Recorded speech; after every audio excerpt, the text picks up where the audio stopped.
on the record. Bring it on. Hi, welcome to Musicians on the Record. I'm David Ward. You've heard the music, now hear their story.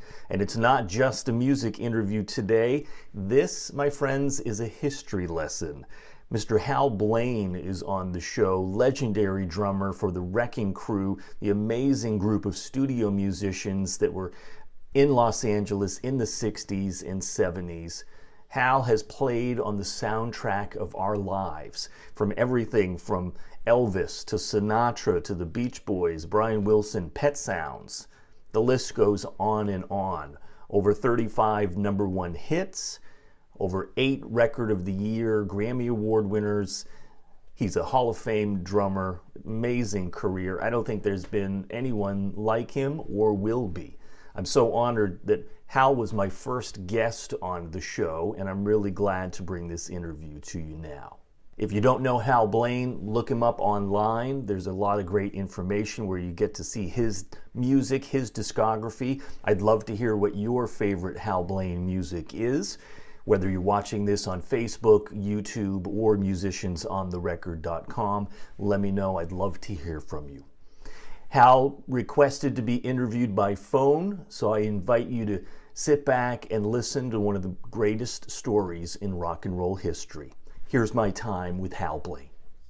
Thank you very much, David. I am a legend in my own mind. That's right. And in many of our other minds as well, Hal. So, well, in doing the research for talking with you, you've played on at least 40 number one hit singles, 150 top 10 hits, and I didn't realize this until just a little while ago.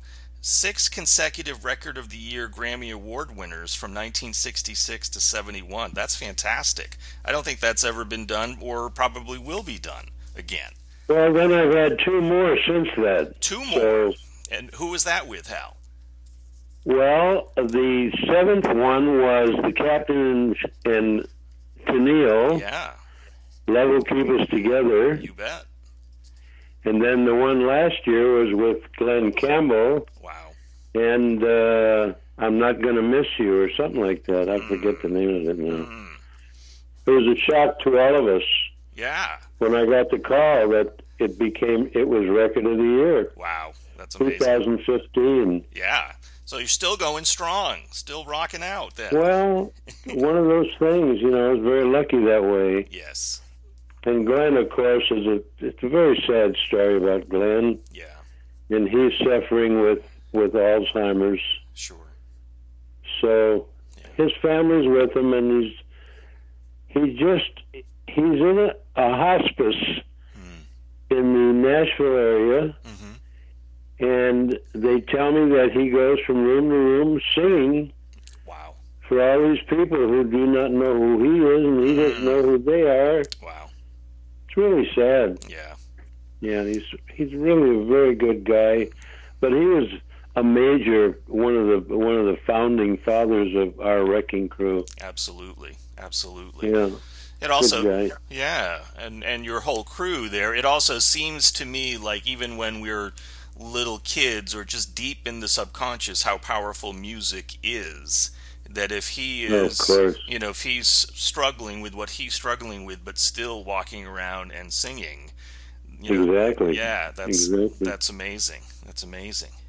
So can we? Yeah, well, we did his movie, and at the end of the movie, they wanted to.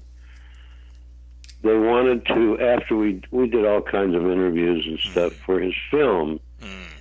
And the director was James Keach. Okay. The guy that directed the Johnny Cash movie. Ah, yes, great movie. Anyway, they asked, do you think Glenn could sing? And Glenn got the guitar out. Wow. And we made the record. Wow. About 2 takes, and that was it. Perfect.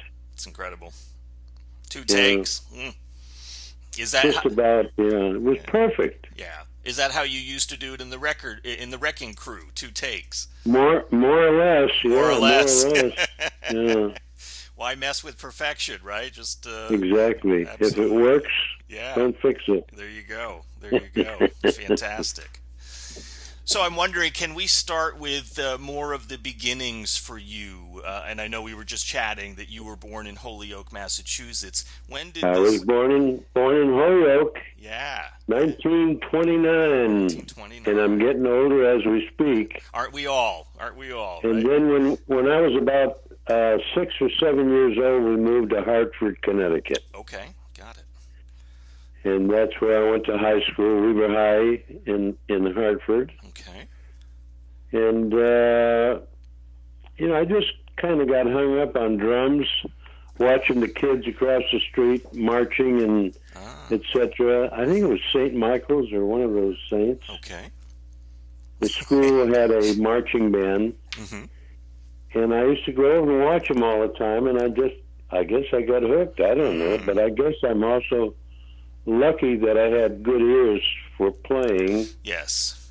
because every time I, did some work somewhere when I became a professional, and that was part of it was after I got home from Korea, I was studying with Roy Knapp, who was the teacher of Gene Krupa.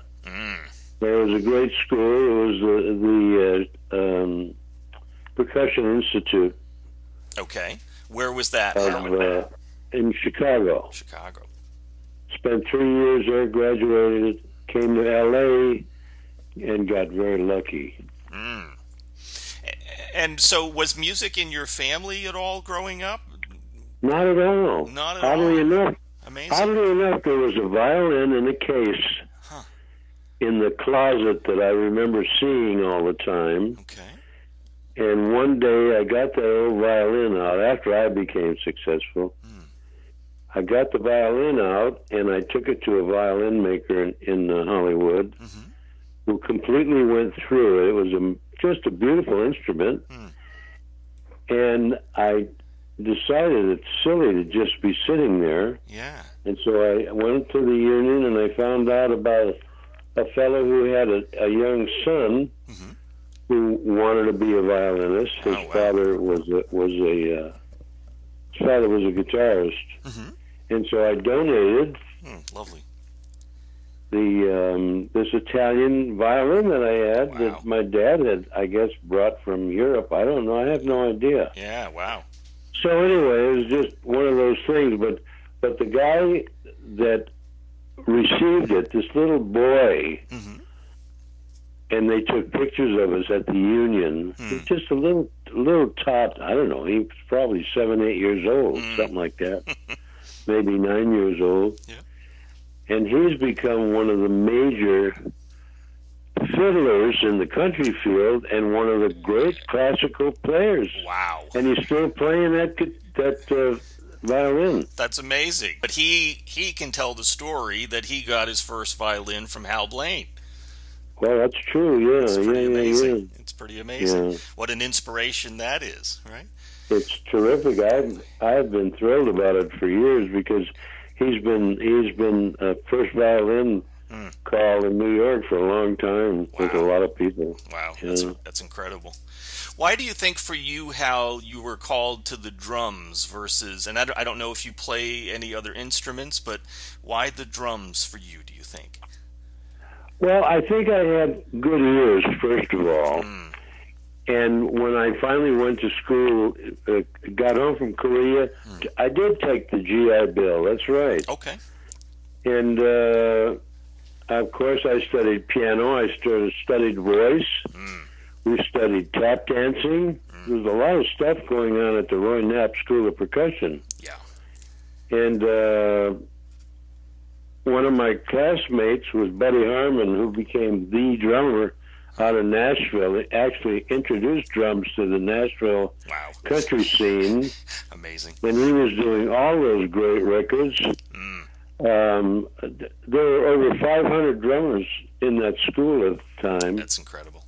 And it was just a wonderful, wonderful school. Great camaraderie, and you got to meet all the other drummers. And out of all those drummers, I think 3 of us were actually working drummers. That's amazing.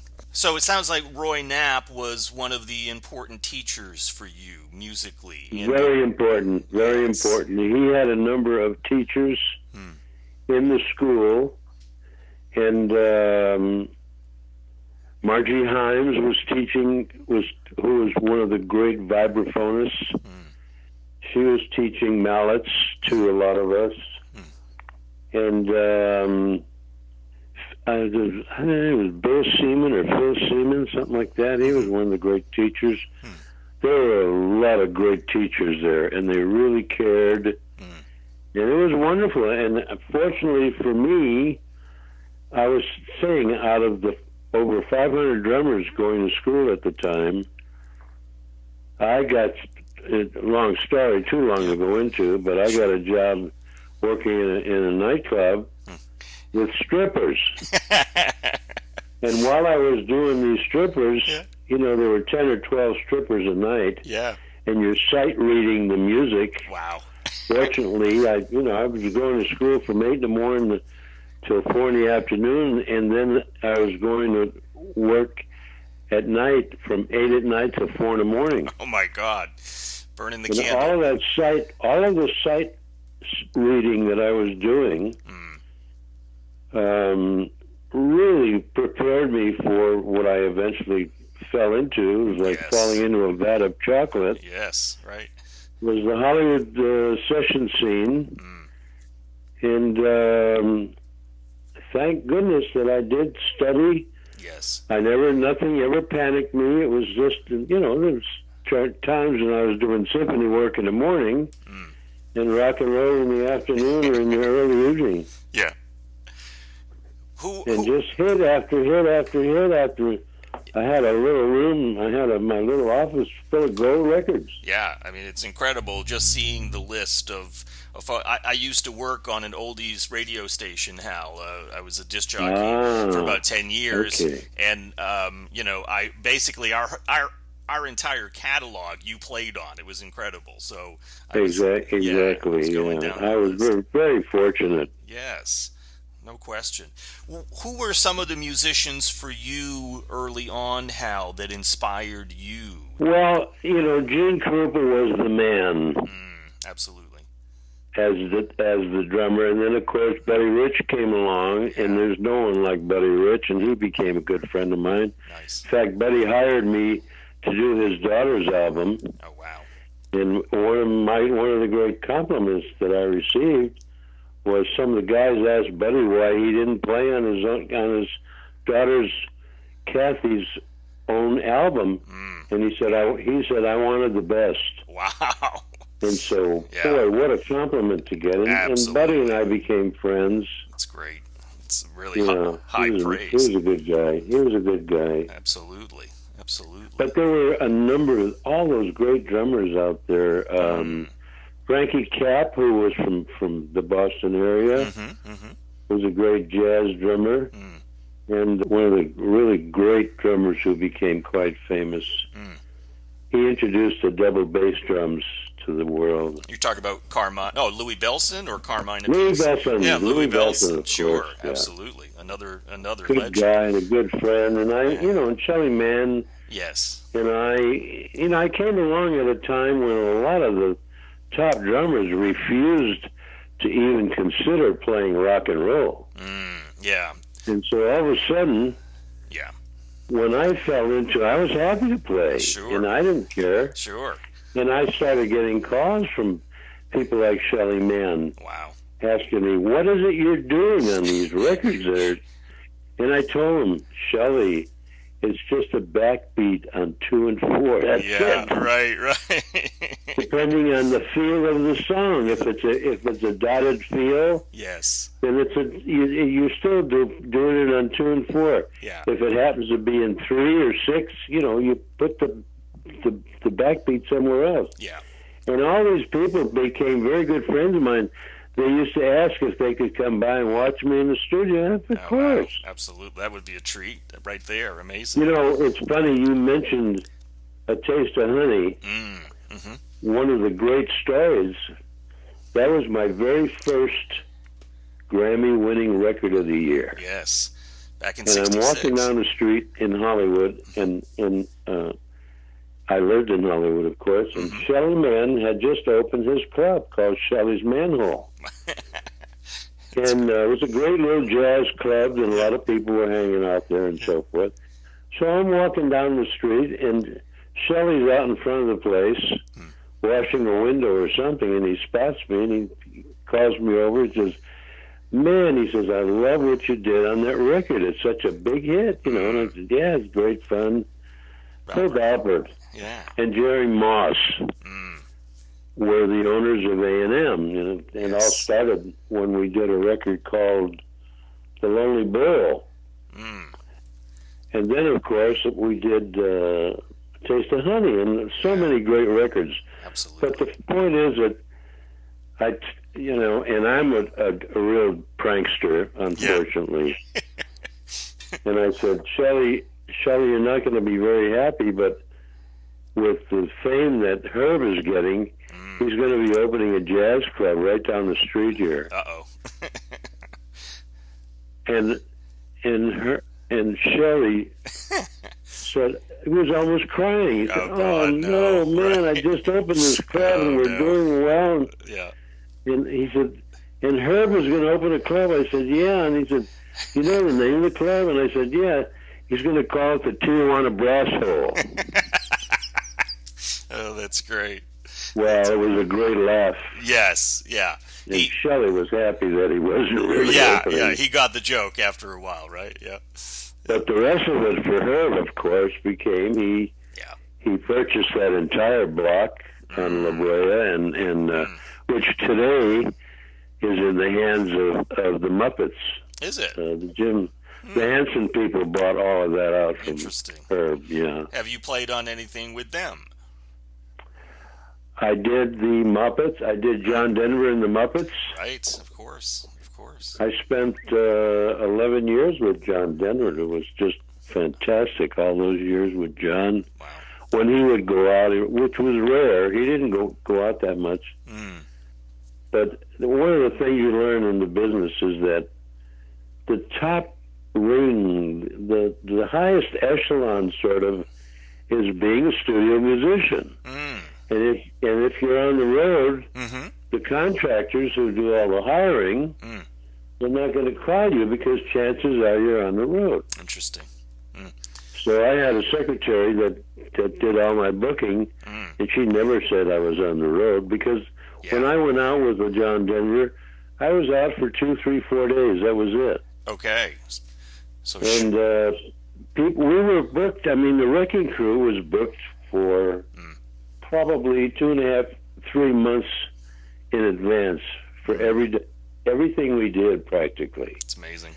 So when people called and got my secretary, they would say they wanted me for a certain date on a certain day, and Arlen was her name, and she would say, "Well, Hal is busy that day."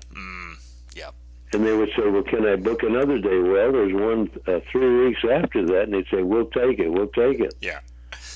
She didn't have that's where it was. I mean, the word got around like wildfire that we were. Yeah. The wrecking crew was just making hit after hit after hit. Right. But there was some concern that initially for you guys that you were wrecking the business. That's where the name came from, correct? Well, that's where it came from. I was actually working as an actor for Walt Disney.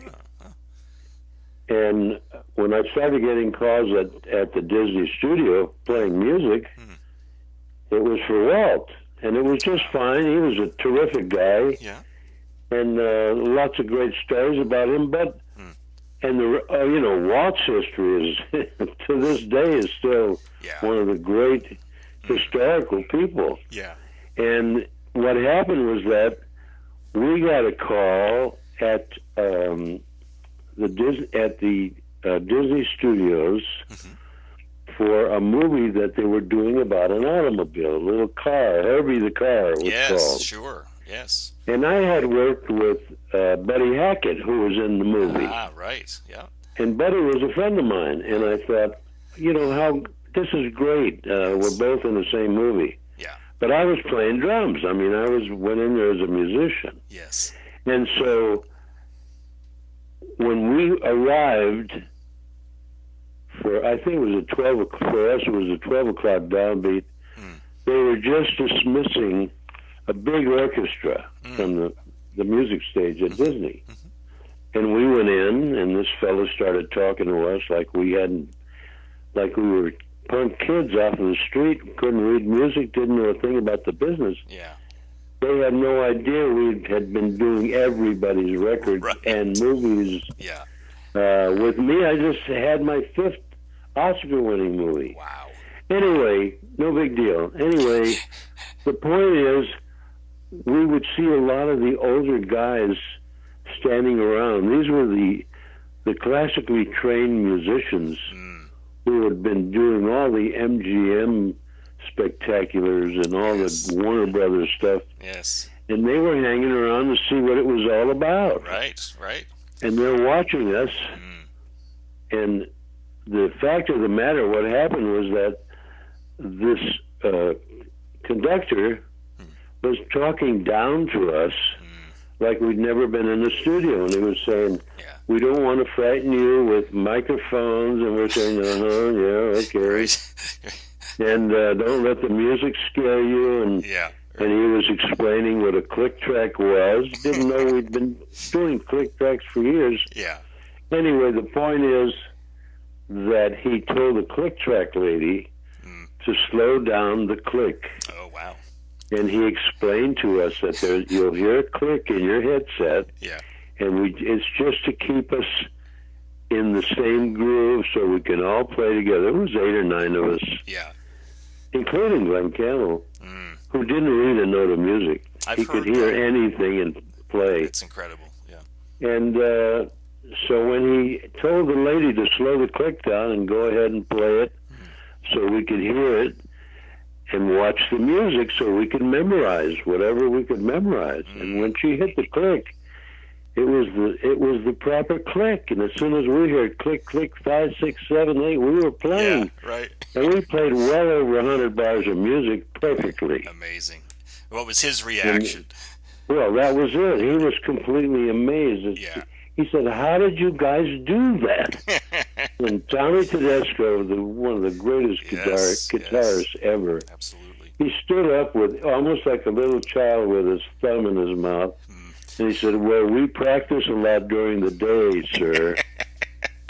That's great. And we broke up so bad, and that became one of the buy phrases that we used for many years. Yes. Because many times producers would come out and say, "How did you guys do that? It was exactly what we wanted." Yeah. Well, we practice a lot during the day. Right. Anyway, I overheard several of these elderly musicians who had been watching us. And here we were, Levi's, T-shirts. Yeah. Everybody smoked in those days. Sure. Yep. Nobody talked to everybody with us. Yeah. It was all fun and games. We'd talk to each other. But those people used to sit around quietly, clean their own ashtrays. They never spoke unless they were spoken to. Oh, my goodness. Wow. That was the classical way of the MGM spectaculars and so forth. Sure. And these are the guys that I heard saying, "These kids are going to wreck the business." Right. And so that night when I called my secretary, Arlen, who owned the answering service for all the musicians in Hollywood, I said, "From now on, I'm going to call us the Wrecking Crew." Yeah. So when I call you and tell you to book the crew, because I started contracting also. Yes. And that was just part of the job. Sure.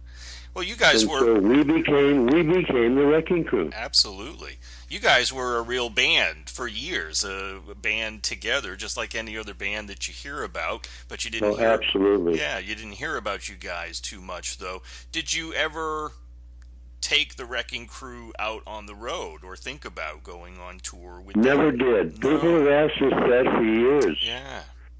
Do you guys ever consider going out on the road and doing an act or something? Yeah. I don't know. I never considered it. I was one of those lucky guys that I bought a beautiful mansion and estate in the Hollywood Hills, right behind the Hollywood Bowl. Yeah. It was an amazing time for all of us because we were all buying new cars and new homes, et cetera, et cetera, et cetera. Yeah.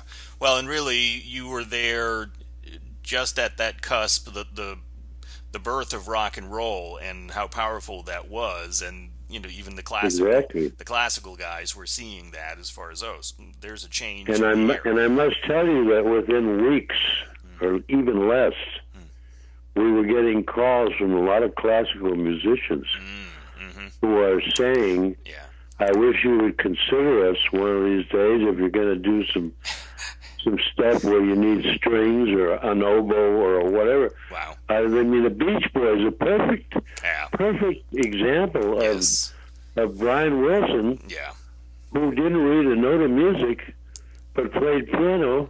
Wow. And, I started contracting for him when the contractor unfortunately passed away. Steve Douglas, one of the great saxophonists, passed away. Brian used to come to my house almost every day and play my piano.